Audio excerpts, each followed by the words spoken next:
नमस्ते। आज हम लोग एक बहुत ही दिलचस्प सवाल पर बात करने वाले हैं। एक ऐसा सवाल जो हम सबके मन में कभी न कभी तो आया ही होगा कि आखिर 26 जनवरी को ही हम रिपब्लिक डे क्यों मनाते हैं। चलिए इसकी पूरी कहानी को एकदम शुरू से समझते हैं। देखिए, ये तो हम सब जानते हैं कि हमें आज़ादी 15 अगस्त 1947 को मिली, है ना? तो फिर ये 26 जनवरी की तारीख में ऐसा क्या खास है?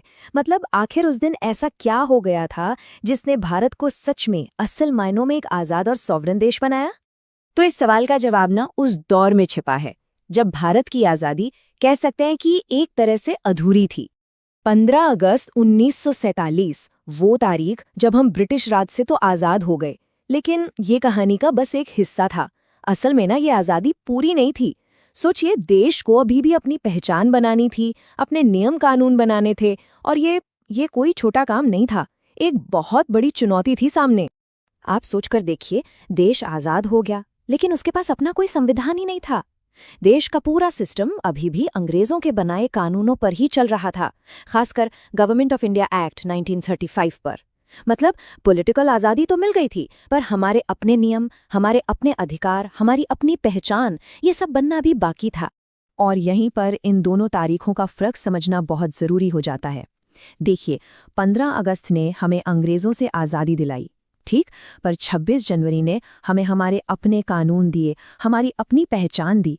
एक तारीख ने हमें सियासी आज़ादी दी, तो दूसरी ने हमें एक मुकम्मल गणराज्य बनाया। तो सवाल ये है कि इस अधूरी आज़ादी को पूरा कैसे किया गया।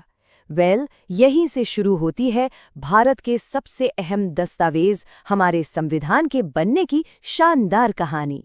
तो इस बहुत बड़ी कमी को पूरा करने के लिए बनाई गई एक संविधान सभा, जिसे हम कॉन्स्टिट्यूएंट असेंबली कहते हैं, और इसका मकसद सिर्फ एक, भारत के लिए एक ऐसा संविधान बनाना जो भारत के लोगों का हो और भारत के लोगों के लिए ही हो। और ये कोई छोटा मोटा काम बिल्कुल नहीं था। जानते हैं कितना वक्त लगा? पूरे 2 साल, 11 महीने और 18 दिन। जी हाँ, इससे पता चलता है कि हमारे फाउंडिंग फादर्स ने इस काम को कितनी शिद्दत और कितनी मेहनत से किया था। इस ऐतिहासिक काम की बागडोर देश के कुछ सबसे बड़े दिग्गजों के हाथ में थी। संविधान सभा की पहली मीटिंग हुई 9 दिसंबर 1946 को।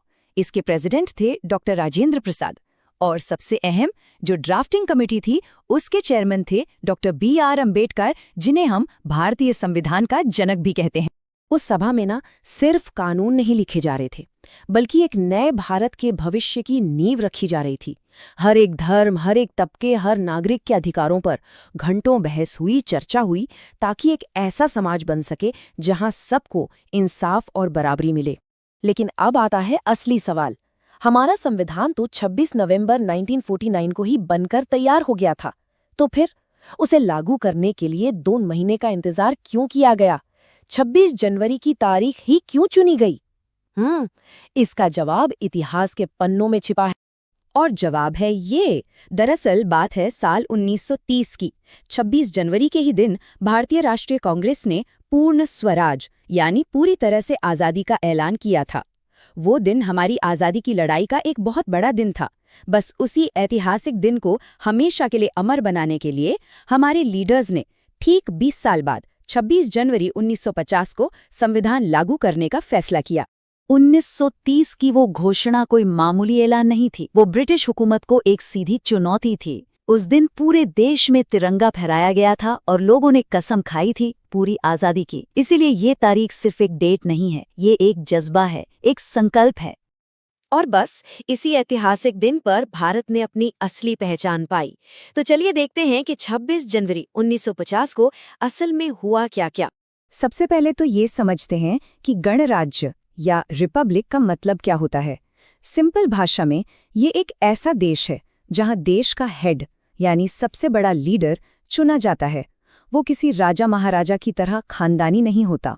मतलब असली पावर देश की जनता के हाथ में होती है। तो 26 जनवरी 1950 को जैसे ही हमारा संविधान लागू हुआ, भारत ऑफिशियली एक सॉवरेन रिपब्लिक बन गया। डॉक्टर राजेंद्र प्रसाद हमारे देश के पहले राष्ट्रपति बने और देश की असली ताकत हमेशा हमेशा के लिए हम लोगों के यानी जनता के हाथों में आ गई। तो इस ऐतिहासिक दिन को हम आज कैसे याद करते हैं और इसका असली मैसेज क्या है?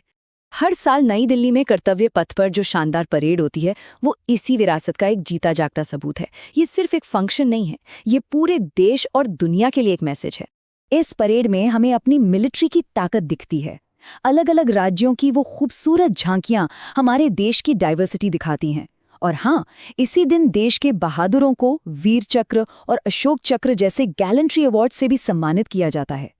कुल मिलाकर ये परेड पूरी दुनिया को एक साफ मैसेज देती है कि भारत शांति चाहता है, लेकिन वो अपनी सुरक्षा और अपने सम्मान के लिए खड़ा होने की ताकत भी रखता है। लेकिन रिपब्लिक डे सिर्फ परेड या जश्न मनाने का दिन नहीं है।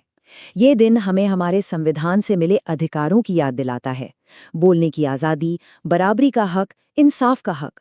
पर साथ ही ये हमें हमारी जिम्मेदारियों की भी याद दिलाता है कि देश को आगे ले जाना हम सबकी कलेक्टिव ड्यूटी है। तो ये बात हमेशा याद रखनी चाहिए कि गणतंत्र दिवस सिर्फ एक छुट्टी नहीं है, ये उस ऐतिहासिक दिन का जश्न है जब भारत ने दुनिया के सामने खुद को एक पूरी तरह से आज़ाद, सॉवरेन और डेमोक्रेटिक देश घोषित किया था। तो जब हम इस दिन को सेलिब्रेट करें तो एक सवाल खुद से भी पूछना चाहिए, संविधान हमें इतने सारे अधिकार देता है, पर एक नागरिक होने के नाते देश के लिए हमारी क्या जिम्मेदारियां हैं? इस पर सोचिएगा जरूर। इस सफर में हमारे साथ बने रहने के लिए शुक्रिया। जय हिंद, जय भारत।